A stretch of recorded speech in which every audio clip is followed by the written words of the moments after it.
इस अवसर पर मुख्य अतिथि सतीश द्विवेदी, पूर्व विधायक, पूर्व मंत्री, राज्य मंत्री, सिद्धार्थनगर जनपद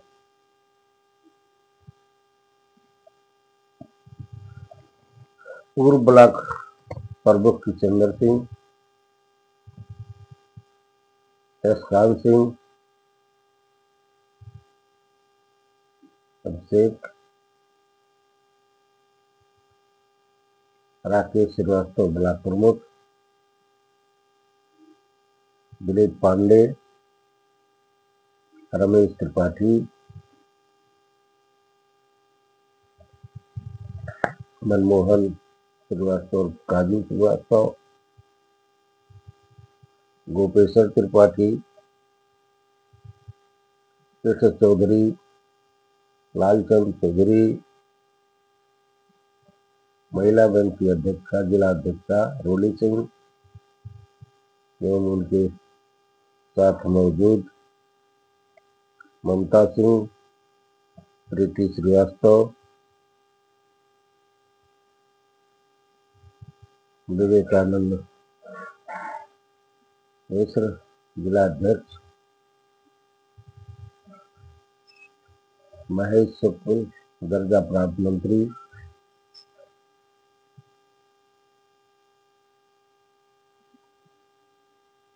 सहित अनेक वक्तागण मौजूद रहे। देखें एक रिपोर्ट। बस्ती सदर विधानसभा का मंदोरा चीनी मिल परिषद पेशे वाली है। अभी कुछ ही पल में हमारे मुख्य अतिथि, हमारे जिला अध्यक्ष भारतीय जनता पार्टी बस्ती, आप सबके नेतृत्व में हमारे शहीद हुए किसानों के चित्र पे माल्यार्पण होगा। उसके बाद आप लोग परिसर में पहुंचेंगे। बोलो भारत माता की, सरदार वल्लभ भाई पटेल अमर रहे, सरदार पटेल अमर रहे।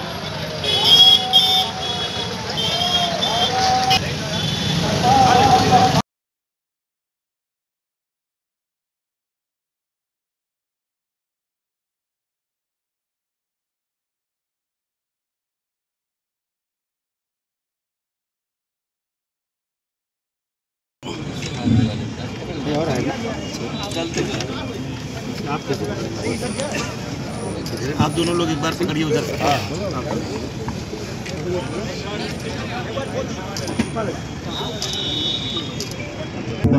अपना स्थान आके मंच पे ग्रहण करें।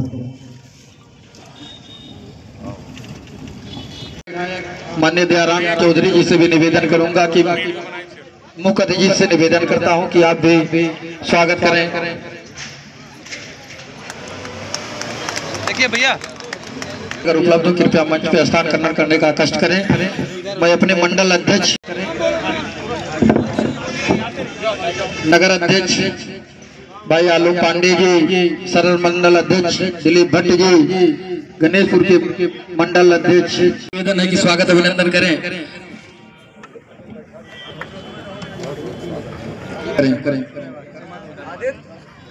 भारत माता की, भारत माता की, सरदार पटेल अमर रहे, सरदार वल्लभ भाई पटेल अमर रहे। प्रिय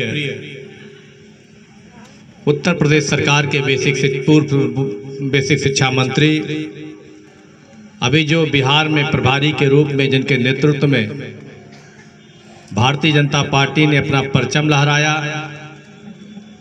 आज उन्हीं का उद्बोधन हम सबको प्राप्त होगा। मैं उनका हार्दिक स्वागत, अभिनंदन, वंदन करता हूं। ऐसे मेहनती, सुसंगठित कार्य करने वाले प्रिय विवेकानंद मिश्र जी भारतीय जनता पार्टी के बीच में आता है तो हम अपने नेता को भी उसी प्रकार से याद करते हैं, चाहे देश के प्रधानमंत्री हो, चाहे गृह मंत्री हो, क्योंकि उनका अधूरा सपना था जिसे श्यामा प्रसाद मुखर्जी ने पूरा करने का काम किया था। उन दोनों लोगों के अधूरे सपनों को पूरा करने के लिए देश के प्रधानमंत्री और गृह मंत्री ने उस सपनों को साकार किया है।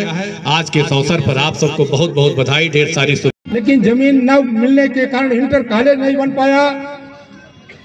तो सबसे ज्यादा अगर किसी काम किया है तो उत्तर प्रदेश की सरकार और भारतीय जनता पार्टी ने किया है, आदरणीय मोदी जी और योगी जी ने किया है। हम ऐसे महामानव को आज याद करते हैं और याद करके उनको नमन करते हैं। और यही नहीं, ये जो तीनों शहीद हुए थे उनके जो भी नामनी थे, जो भी उनके परिवार के लोग थे, उनको एक एक नौकरी भी देने का काम इसी शुगर मिल में किया। क्या हुआ, क्या चाहिए, क्या नहीं हुआ। तो आज ऐसे अवसर पर सरदार पटेल जी की जो सोच थी, जिसका हम सभी लोगों को प्रेरणा लेना चाहिए, एकता, आपस में कैसे एक रहें, एकता में जो ताकत है, एकता में जो शक्ति है वो कहीं नहीं है, क्योंकि अनेकता में शक्ति अगर होती तो सरदार पटेल जी देश को एक करने का काम नहीं करते। आज देश कई खंडों में बट जाता, कई देश हो जाते इसी देश में। पहले उप प्रधानमंत्री, देश के पहले गृह मंत्री और जिनके जन्म जयंती के 150वीं वर्षगांठ हम लोग मना रहे हैं, ऐसे सरदार वल्लभ भाई पटेल जी के 150वीं जयंती के उपलक्ष्य में आयोजित इस पद यात्रा कार्यक्रम में मंच पर जिनकी गरिमामयी उपस्थिति है, ऐसे उत्तर प्रदेश सरकार में पूर्व में बेसिक शिक्षा मंत्री के रूप में जिन्होंने विश्व की सबसे बड़ी प्रतिमा अगर किसी महामानव की बनी हुई है तो सरदार पटेल जी की प्रतिमा गुजरात में है। आप लोग जरूर वहां पर जाइए, देखिए। जब हम लोग आज के 10 साल पहले घरों से लोगों से कहते थे कि हमको एक चुटकी माटी अपनी आंगन की दे दीजिए, थोड़ा सा लोहा दे दीजिए, सरदार पटेल जी की प्रतिमा का निर्माण होना है, इसमें आपकी भी भूमिका हो, तो बहुत सारे विपक्ष के लोग मजाक उड़ाते थे, उपहास उड़ाते थे। आज जाकर देखिए गुजरात में कि नरेंद्र जी की प्रेरणा से 182 मीटर 597 फीट ऊंची सरदार पटेल की प्रतिमा पूरे विश्व में सबसे ऊंची प्रतिमा का जय घोष कर रही है। और ये मोदी जी की प्रेरणा से सरदार पटेल जी ने जो देश को एकता के सूत्र में पिरोया था, उसके प्रति सम्मान का भाव है। मैं ज्यादा विषय नहीं रखूंगा, मैं केवल अपने मुख्य अतिथि जी को यहाँ। हमारे यशस्वी प्रधानमंत्री नरेंद्र मोदी जी ने प्रधानमंत्री बनने के बाद एकता दिवस के रूप में मनाना क्यों शुरू किया? उसके पहले पटेल जी इस तरह से याद नहीं किए जाते थे। उसके पहले तो हमारे पिछले 50 सालों में सरदार पटेल का नाम मिटाने की पूरी कोशिश की, क्योंकि जब सरदार पटेल याद आएंगे तो नेहरू जी का जो आभा मंडल बनाने की कोशिश की गई थी, ऐसे लगा था कि नेहरू जी ने ही देश को आजादी दिला दी। जब पटेल का व्यक्तित्व और कृतित्व सामने आएगा तो लोगों को लगेगा कि देश में कितना झूठ बोला गया आजादी के बाद। न केवल बोला गया बल्कि लिखा गया और पढ़ाया गया। लेकिन गुजरात की धरती से जन्मे मोदी जी जब प्रधानमंत्री बने, गुजरात के कण कण में सरदार पटेल जो समाये हुए थे, उससे प्रेरणा लेकर जब वो प्रधानमंत्री बने, आप याद करिए कि किस तरह से भारतीय जनता पार्टी ने पूरे देश से हर गांव के हर किसान के घर से लोहा इकट्ठा किया था। पैसा नहीं मांगा था, नया लोहा भी खरीद को देने को नहीं कहा था। उसका फावड़ा, उसका कुदाल, उसका खुरपी, उसका खुरपा, उसके खेती में काम आने वाले लकड़ी के हल का फाल, कोई भी पुराना लोहे का टुकड़ा, इन्हीं सब नेताओं के नेतृत्व में हम हर बूथ पर, हर गांव में गए थे और पूरे देश के किसानों के घर से इकट्ठा किया गया लोहा जोड़कर दुनिया की सबसे ऊंची, किसी नेता की उतनी ऊंची मूर्ति विश्व में कहीं नहीं है, स्टैच्यू ऑफ यूनिटी नर्मदा नदी के किनारे गुजरात के केवड़िया में बनाकर सरदार पटेल के योगदान को सबसे पहले रेखांकित करने का काम हमारे यशस्वी प्रधानमंत्री नरेंद्र मोदी जी ने किया। और उसके बाद तो हर 31 अक्टूबर को रन फॉर यूनिटी के माध्यम से देश का नौजवान, किसान, महिलाएं, व्यापारी, बड़े बुजुर्ग, अधिवक्ता, समाज के सभी वर्ग के लोग आज देश का कोई कोना नहीं है जब 31 अक्टूबर को सुबह सुबह सरदार पटेल के नाम पर 1 किलोमीटर, 2 किलोमीटर, 4 किलोमीटर दौड़ने के लिए निकलना पड़ते। भारत श्रेष्ठ भारत की परिकल्पना को साकार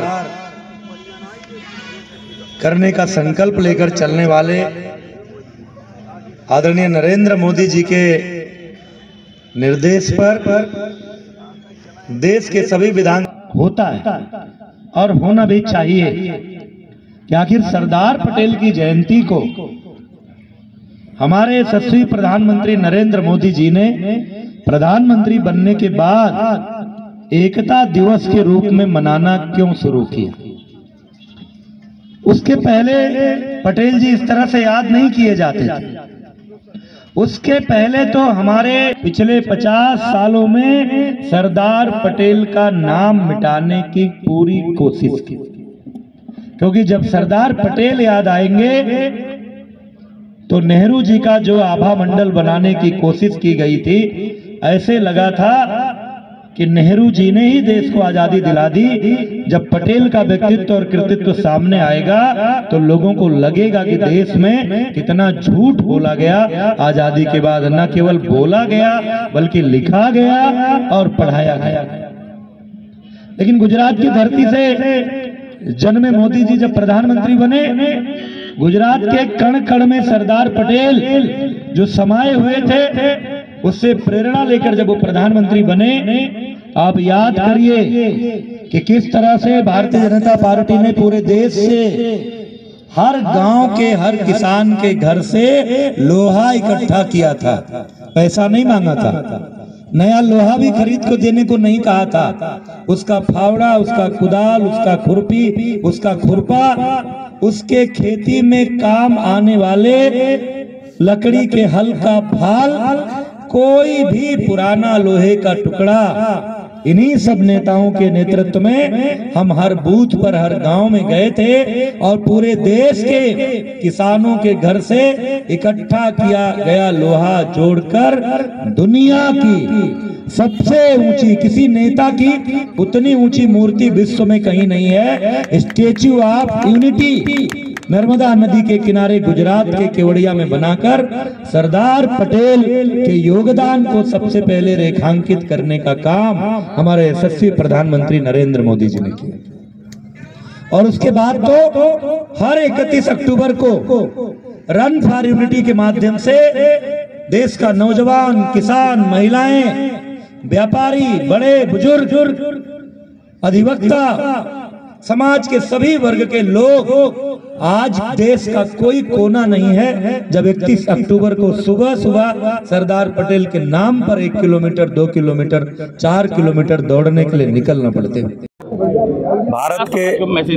भारत के लौह पुरुष, प्रथम गृह मंत्री, प्रथम उप प्रधानमंत्री, जिन्होंने देश की 500 से अधिक रियासतों को एक सूत्र में जोड़कर भारत को एक अखंड भारत बनाने, एक सशक्त और समर्थ भारत बनाने का काम किया था, ऐसे सरदार पटेल को आजादी के बाद के इतिहास की किताबों से जानबूझकर कांग्रेस की सरकार ने गायब करने का प्रयास किया था, क्योंकि उनका योगदान देश में नई पीढ़ी, युवा पीढ़ी जब जान पाएगी तो नेहरू जी और तमाम लोग उनके सामने बौने हो जाएंगे।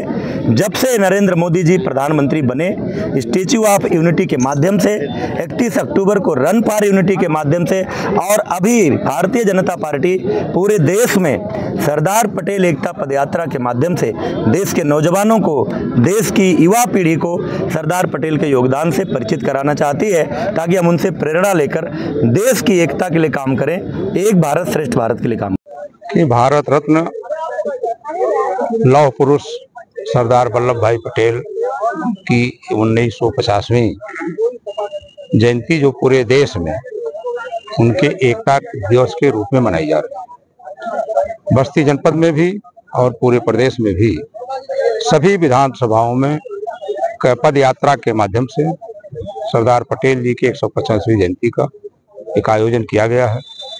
उसी के सिलसिले में बस्ती सदर में भी आज पूर्वांचल डिग्री कॉलेज पर पूरे विधानसभा के लोग इकट्ठा हुए और वहां से पैदल चलते हुए भारत माता की जय बोलकर सरदार पटेल अमर रहें ये बोलते हुए शायद शुगर मिल के कैंपस में आए और यहाँ एक जनसभा के रूप में परिवर्तित हो गया, जिसके मुख्य अतिथि आदरणीय श्री सतीश द्विवेदी जी पूर्व राज्य मंत्री हैं, वो रहे। अध्यक्षता विवेकानंद मिश्र की रही। आयोजन मैंने किया और पूरा प्रयास किया।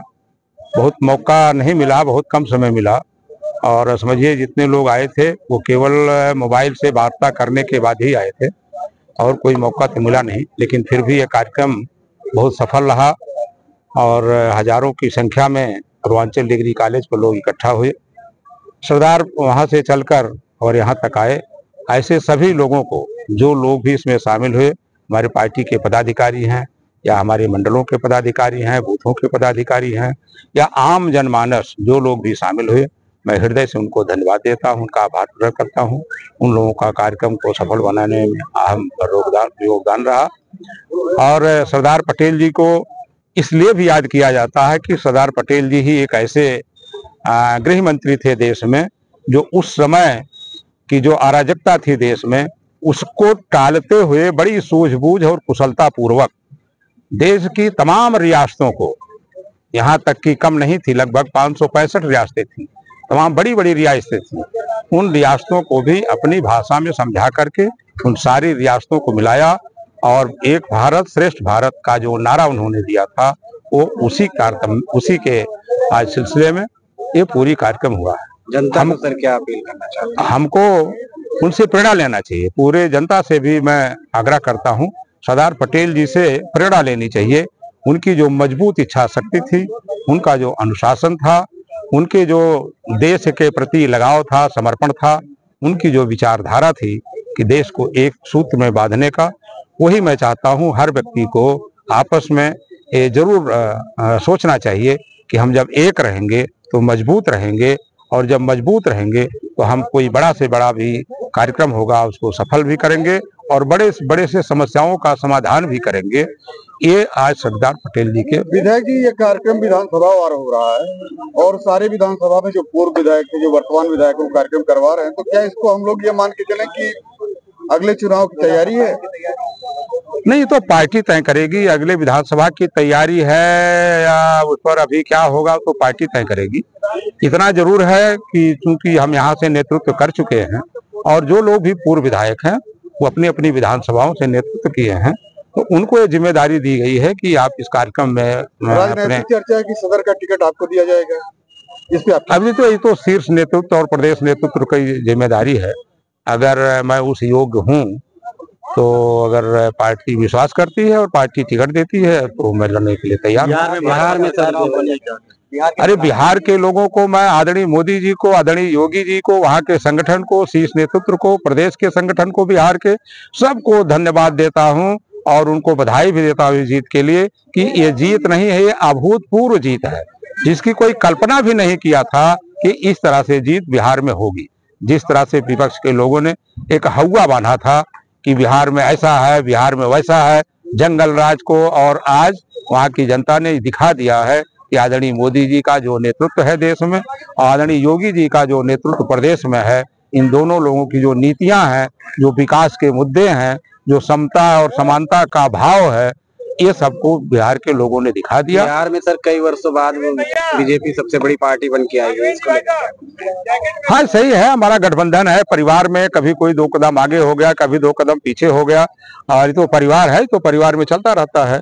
ये कोई ऐसी कोई बिंदु नहीं है जिस पर कोई विचार किया जाए और जो कोई सवाल पूछा जाए। पीडीए का नारा फीका पड़ गया है? पीडीए का नारा खत्म है, वो तो नारा में ही कोई दम नहीं था, केवल पीडीए पीडीए कह करके आम जनमानस को गुमराह किया जा रहा था। और अब जो जनमानस है वो जाग चुका है, शिक्षित हो चुका है। अब पीडीए उड़ीए के झांसे में नहीं आने वाला है। वो देखता है हमारे लिए विकास कौन करता है, हमारी सुनता कौन है, हमारी सुरक्षा कौन देता है, हमको हर जगहों पर हमारा सम्मान कौन करता है। आज सारी बातें, अब शिक्षित हो गया समाज, अब उसके तरफ जा रहा है। अब ये जाति वाला जो पीडीए है उनका वो खत्म हो जाएगा, वो बहुत दिन नहीं चलेगा। ठीक।